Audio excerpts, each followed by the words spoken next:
بسم اللہ الرحمن الرحیم۔ آج ہم بات کریں گے نماز جنازہ کے بارے میں کہ نماز جنازہ فرض ہے یا سنت ہے یا واجب۔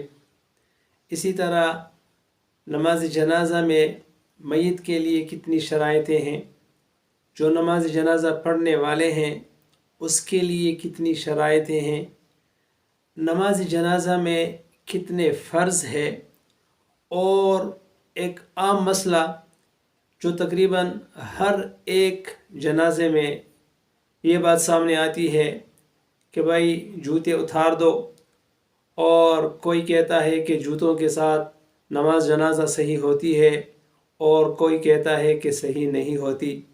تو یہ تمام چیزیں انشاءاللہ 5-10 منٹ میں تفصیل کے ساتھ آپ لوگوں کے ساتھ شیئر کرنے جا رہے ہیں۔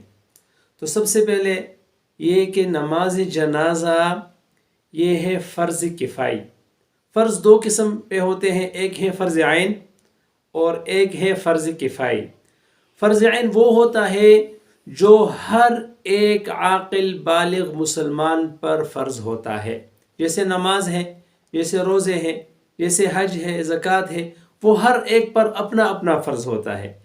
اور فرض کفایہ وہ ہے کہ وہ جب کسی گاؤں، کسی شہر، کسی محلے میں سے کچھ لوگ ادا کر لے تو باقی لوگوں کا ذمہ بھی فارغ ہو جاتا ہے، اور اگر کوئی بھی نہ کرے تو سب گناہگار ہوں گے۔ ان میں سے ایک نماز جنازہ بھی ہے۔ تو نماز جنازہ فرض کفایہ ہے۔ اگر گاؤں علاقے میں سے کچھ لوگوں نے نماز جنازہ پڑھ لی تو سب کا ذمہ فارغ ہو جاتا ہے، لیکن جو لوگ کسی مسلمان کے نماز جنازہ میں شامل ہوتے ہیں تو اس کے لیے اجر ثواب بہت زیادہ ہے۔ اور اسی طرح حضور صلی اللہ علیہ وآلہ وسلم نے جو مسلمان پر 5 حق بتائے ہیں تو ان میں سے ایک نماز جنازہ بھی ہے۔ تو سب سے پہلے تو یہ سمجھنا ہے کہ جس مردے کی ہم جنازہ پڑھنے جا رہے ہیں اس کے لیے 5 شرطیں ہیں۔ سب سے پہلی شرط یہ ہے کہ جو مردہ ہے وہ مسلمان ہوگا۔ دوسری شرط یہ ہے کہ مردے کا جو بدن ہے وہ پاک ہوگا۔ تیسری شرط یہ ہے کہ اس کی جو کفن ہے وہ پاک ہوگی۔ اور چوتھی شرط یہ ہے کہ اس کی جو عورت ہے وہ چھپی ہوئی ہوگی۔ اور 5ویں شرط مردے کے لیے کہ وہ امام کے بالکل سامنے ہوگا۔ یہ 5 شرط تو مردے کے ہو گئے۔ اب جو پڑھنے والے لوگ ہیں، نماز جنازہ جو پڑھنے والے ہیں، اس کے لیے شرائط تو وہی شرائطیں ہیں جو نماز کے لیے ہے، جس طرح بدن کا پاک ہونا، کپڑوں کا پاک ہونا، جگہ کا پاک ہونا، قبلے کی طرف منہ کر کے کھڑا ہونا، اور اسی طرح نیت کرنا۔ لیکن ایک شرط جو نماز میں ہے اور جنازے میں نہیں ہے وہ ہے ٹائم، کیونکہ 3 اوقات ایسے ہیں جس میں نماز پڑھنا مکروہ ہے، جیسے سورج نکلنے کا ٹائم، سورج غروب ہونے کا ٹائم اور زوال کا ٹائم۔ اس کے علاوہ جنازہ ہے وہ اب کسی بھی ٹائم پڑھ سکتے ہیں۔ تو یہ تو جنازے کے لیے شرائط ہو گئی۔ اب اس کے لیے ارکان، مطلب وہ فرائض جو نماز یا کسی بھی رکن کے شروع ہونے کے بعد ہوتی ہے اس کو رکن کہتے ہیں، فرض بھی کہتے ہیں۔ تو نماز جنازہ میں جو رکن ہے وہ ہے 4، اور 4 کیا ہے؟ وہ ہے 4 تکبیریں، جو عام طور آپ لوگ دیکھتے ہیں کہ جب ہم نماز جنازہ پڑھتے ہیں تو امام صاحب اللہ اکبر اللہ اکبر اللہ اکبر 4 مرتبہ کہتے ہیں۔ اب یہاں پہ ایک اہم نقطہ ہے، اس کی طرف آپ لوگوں کی توجہ لانا چاہوں گا۔ جب ہم جاتے ہیں کسی نماز جنازہ میں تو بہت سارے لوگوں کو آپ نے دیکھا ہوگا جو ادھر ادھر بیٹھے ہوئے ہوتے ہیں اور جنازہ پڑھنے کے لیے نہیں آتے، اور ان میں سے اکثر لوگ ایسے ہوتے ہیں جو کہتے ہیں کہ ہمیں نماز جنازہ کی جو سبق ہے وہ یاد نہیں ہے۔ تو ذہن میں یہ بات رکھیں کہ عام جو لوگ ہیں نا، اس کو اگر ہم 3 میں ڈیوائیڈ کر لیں تو زیادہ بہتر رہے گا۔ ایک وہ لوگ ہیں جو علماء طلباء ہے اور پڑھے لکھے لوگ ہیں جس کو نماز جنازہ کی جو نیت ہے اور اس کے بعد جو ثنا ہے، اس کے بعد جو درود شریف ہے اور اس کے بعد جو دعا ہم پڑھتے ہیں نماز جنازہ کی اپنی، وہ سب اس کو یاد ہے، تو وہ تو آسانی کے ساتھ آتے ہیں اور نماز جنازہ میں شریک ہوتے ہیں اور نماز جنازہ پڑھ لیتے ہیں۔ اب اس کے بعد ایک بہت بڑی تعداد ان لوگوں کی ہوتی ہے جس کو نماز جنازہ میں جو سبق ہم پڑھتے ہیں، ثنا اور نماز جنازہ کی جو درود شریف ہے اور اسپیشلی نیت اور آخری کی جو دعا ہے، تو وہ اس کو یاد نہیں ہوتے، اور کچھ لوگ ایسے بھی ہوتے ہیں جس کو کچھ بھی نہیں آتا۔ تو تمام ساتھیوں سے آج میں یہ گزارش کر رہا ہوں کہ جو بھی ہے جو صرف اللہ اکبر اللہ اکبر بول سکتے ہیں، وہ تمام لوگ نماز جنازہ میں شامل ہو سکتے ہیں، اور اگر اس کو ثنا نہیں آتی، اس کو درود شریف نہیں آتی اور کوئی اور دعا یاد نہیں ہے اس کو، تو وہ صرف اللہ اکبر اللہ اکبر اللہ اکبر اللہ اکبر یہ 4 مرتبہ امام کے ساتھ یہ تکبیر کہیں گے، اس کی نماز جنازہ ہو جاتی ہے۔ اور دوسرے وہ ساتھی جس کو نماز جنازی والی جو ثنا ہے، جس میں وجہ اللہ ثناء کا ہے اور جو درود شریف ہے، وہ اگر اس کو یاد نہیں ہے تو اس کے لیے آسان یہ ہے کہ آپ بے شک نیت عربی میں نیت نہ کریں، اگر آپ پشتو میں کر سکتے ہو، اردو میں کر سکتے ہو، کسی اور زبان میں کر سکتے ہو، نیت کر لے، اور اگر پراپر نیت آپ پھر بھی نہ کر سکے تو صرف اتنا کہہ دے کہ میں نماز جنازہ پڑھ رہا ہوں، بس صرف اتنا کافی ہے کہ میں نماز جنازہ پڑھ رہا ہوں، آپ کی نیت ہو گئی۔ اس کے بعد ہے ثنا، تو جو ثنا آپ نماز میں پڑھتے ہیں وہی ثنا پڑھ لے۔ اس کے بعد ہے درود شریف، تو جو درود شریف آپ نماز میں پڑھ رہے ہیں وہی درود شریف پڑھ لے۔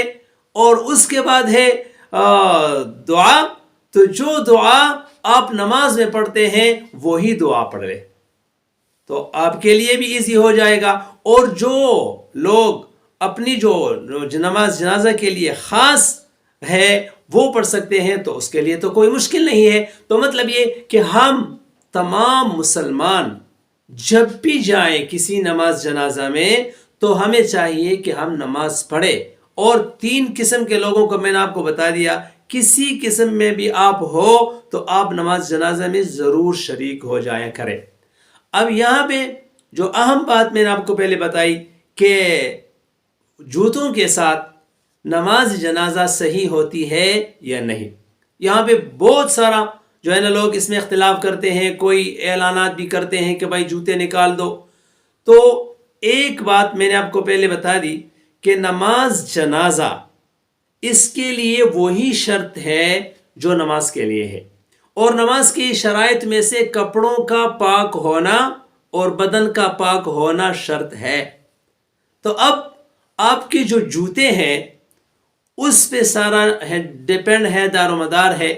اگر آپ کے جوتے اوپر نیچے سے بالکل صاف ہو، کلین ہو، مطلب آپ نے نئے جوتے خرید لیے اور آپ نے زمین پہ رکھے بھی نہیں ہے اور آپ نے وہ جوتے پہن لیے، تو اس جوتوں میں تو آپ نماز بھی پڑھ سکتے ہیں کیونکہ وہ بالکل صاف ہے۔ تو اگر جوتا اوپر نیچے سے بالکل صاف ہے، کلین ہے، اور آپ کے پاؤں میں وہ ہے، تو وہ آپ کے بدن کے حصے میں سے ہے، اس کا پاک ہونا ضروری ہے۔ اگر وہ پاک ہے تو آپ جوتوں سمیت بھی نماز جنازہ پڑھ سکتے ہیں۔ اب نارملی تو ہم جوتا پہن کر جاتے ہیں اور پھر ہمیں پتہ نہیں ہوتا کہ نیچے اس کے نیچے سائڈ پہ کچھ نجاست اور کچھ گندگی لگی ہوئی ہے کہ نہیں ہے۔ تو اب یہاں پہ 2 باتیں سامنے آتی ہے۔ کچھ لوگ اس طرح کرتے ہیں کہ جوتا نکال کر اس کے اوپر کھڑے ہوتے ہیں، اور کچھ اس طرح ہے کہ وہ جوتا نکال کر آگے رکھ دیتے ہیں اور وہ زمین پہ کھڑے ہو جاتے ہیں۔